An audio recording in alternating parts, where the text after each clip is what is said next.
Kisah inspiratif Yanto si petani ulet.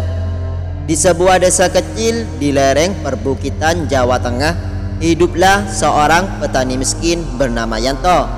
Usianya 38 tahun. Tubuhnya kurus karena kerja keras dan kurang gizi. Namun matanya selalu menyimpan semangat yang tak pernah padam. Sehari-hari Yanto menggarap sepetak ladang warisan orang tuanya yang nyaris tak subur. Tanahnya berbatu, air sulit didapat dan cuaca tak menentu. Ia menanam jagung, ketela dan sesekali sayuran, tapi hasilnya sering tak sebanding dengan tenaga yang dicurahkan. Kadang untuk makan sehari pun ia harus mengutang ke warung sebelah rumah. Meskipun begitu, Yanto pantang menyerah. Ia bukan tipe orang yang mengeluh panjang lebar. Kalau tidak ada jalan, kita buat jalan. Begitu kata-katanya yang kerap diucap pada diri sendiri. Suatu hari di musim kemarau panjang, saat tanaman layu dan banyak petani memilih merantau, Yanto malah sibuk menggali lubang-lubang kecil di ladangnya. Orang-orang mencibir, "Yanto itu keras kepala, tanah kering begitu kok malah ditanami," ujar seorang tetangga. Tapi Yanto hanya tersenyum. Ia percaya kerja keras tak akan mengkhianati hasil. Ternyata diam-diam ia belajar dari perpustakaan desa tentang teknik pertanian sistem lubang resapan biopori, juga mulsa organik dari daun kering untuk menjaga kelembapan.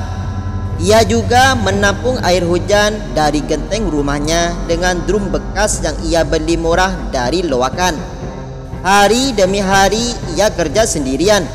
Pagi menggali, siang menanam, malam membaca. Bahkan ketika anak-anaknya menangis karena lapar, ia tetap sabar. "Bapak janji kita pasti bisa hidup lebih baik," ucapnya sambil mengelus kepala anak sulungnya. Dan suatu pagi keajaiban kecil terjadi. Di ladang Yanto yang dulu gersang, tumbuh hijau subur tanaman jagung dan cabai. Tidak banyak, tapi cukup membuat orang-orang desa mulai bertanya, apa yang Yanto lakukan kok tanamannya hidup? Yanto tak menyombongkan diri. Ia justru mengundang siapapun yang mau belajar bersama. "Saya bukan ahli, cuman petani biasa yang mau coba hal baru," katanya rendah hati. Setelah tanaman di ladang Yanto mulai tumbuh subur, rasa penasaran warga desa pun makin besar. Beberapa orang mulai datang diam-diam untuk melihat apa yang ia lakukan. Yang mereka temukan bukanlah alat-alat canggih, melainkan cara-cara sederhana namun penuh akal. Yanto memanfaatkan sampah daun dan jerami untuk menutupi tanah, menjaga kelembapan serta menghindari erosi. Ia membuat lubang biopori untuk menyerap air hujan. Di sudut ladangnya berdiri sebuah drum besar tempat ia menampung air dari talang rumahnya. Suatu sore Pak Lurah datang ke ladangnya dan berkata, "Yanto, cara pencendengan ini unik. Kalau boleh ajari warga yang lain." Dengan rendah hati Yanto setuju. Ia mengadakan pertemuan kecil setiap minggu sore di bawah pohon jambu belakang rumahnya. Ia tidak menggurui, ia hanya bercerita berbagai pengalaman dan menunjukkan apa yang ia lakukan sehari-hari. Awalnya hanya 5 orang yang datang, tapi seiring waktu makin banyak yang ikut. Bahkan para ibu-ibu rumah tangga mulai tertarik menanam cabai dan tomat di halaman mereka menggunakan teknik serupa. Perubahan mulai terasa. Beberapa petani yang dulu malas menggarap ladang karena putus asa, kini kembali bercocok tanam. Mereka melihat bukti nyata dari Yanto. Bahkan meski miskin, asal mau belajar dan bekerja keras, hasil akan mengikuti. Anak-anak Yanto pun mulai ceria. Mereka tidak lagi sering lapar. Bahkan sang istri, Sumi, kini menjual hasil kebun kecil mereka di pasar desa. Meski masih sederhana, penghasilan keluarga Yanto perlahan meningkat. Tapi Yanto tak puas berhenti di situ. Ia bermimpi membuat koperasi tani kecil agar warga desa bisa membeli pupuk dan benih lebih murah dan menjual hasil panen dengan harga yang adil. Namun tidak semua orang setuju. Yanto itu sok pinter. Dulu juga miskin, sekarang merasa paling tahu. Begitu gumam sebagian kecil orang yang iri. Yanto mendengar omongan itu, tapi ia tidak marah. Ia tahu perubahan butuh waktu dan kesabaran. Di tengah ketegangan itu, panen besar pertama pun tiba dan hasilnya lebih dari cukup. Musim panen itu menjadi titik balik bagi Yanto. Ladangnya yang dulu dianggap tak berguna, kini menghasilkan puluhan karung jagung dan keranjang cabai segar. Bahkan pedagang dari pasar kecamatan datang langsung untuk membeli hasil panennya. Berita tentang keberhasilan Yanto menyebar cepat. Banyak warga yang dulu mencibir kini datang dengan rasa malu dan penasaran. Beberapa bahkan berkata, "Maaf Yan, dulu kami salah menilai." Dan Yanto hanya menjawab, "Saya juga masih belajar. Kita bisa belajar bareng." Melihat semangat warga mulai bangkit, Yanto memberanikan diri melangkah ke mimpi lamanya, mendirikan koperasi tani. Ia mengumpulkan para petani, menjelaskan gagasannya secara terbuka. Kita bisa beli pupuk bersama, jadi harganya lebih murah. Kita bisa simpan hasil panen dan jual saat harga bagus. Tapi harus jujur, disiplin, dan mau belajar bersama. Sebagian setuju, sebagian ragu. Bagaimana kalau uangnya dibawa lari? Kalau gagal, siapa yang tanggung jawab? Tapi Yanto tidak patah semangat. Ia menjelaskan berkali-kali, menyusun sistem sederhana, bahkan mengajak perangkat desa agar ikut terlibat sebagai pengawas. Perlahan dukungan mulai berdatangan. Dengan iuran kecil dari para anggota, koperasi itu akhirnya berdiri. Namanya Koperasi Tani Guyub Makmur.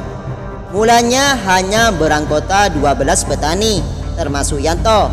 Tapi seiring berjalannya waktu, anggotanya bertambah. Yanto tidak mengambil keuntungan pribadi. Ia bahkan menyerahkan jabatan ketua pada orang lain agar tidak dianggap haus kekuasaan. Dirinya tetap seperti biasa, bangun pagi, mencangkul, menyiram, dan memantau ladang. Di sela-sela kegiatannya, Yanto juga mulai aktif memberi pelatihan sederhana, bekerja sama dengan penyuluh pertanian dari kecamatan. Bahkan anak-anak muda desa yang dulu memilih merantau mulai pulang dan ikut bertani dengan cara baru. Tapi di tengah keberhasilan itu, badai tantangan baru muncul. Harga hasil panen tiba-tiba anjlok karena pasokan melimpah di pasar. Banyak petani merugi, koperasi pun terancam goyah. Saat musim panen tiba serempak di banyak daerah, harga jagung dan cabai jatuh gratis. Pedagang besar menawar harga seenaknya. Petani yang sudah bersusah payah kini terancam rugi besar. Di desa Sumberjati banyak yang mulai panik, termasuk anggota koperasi.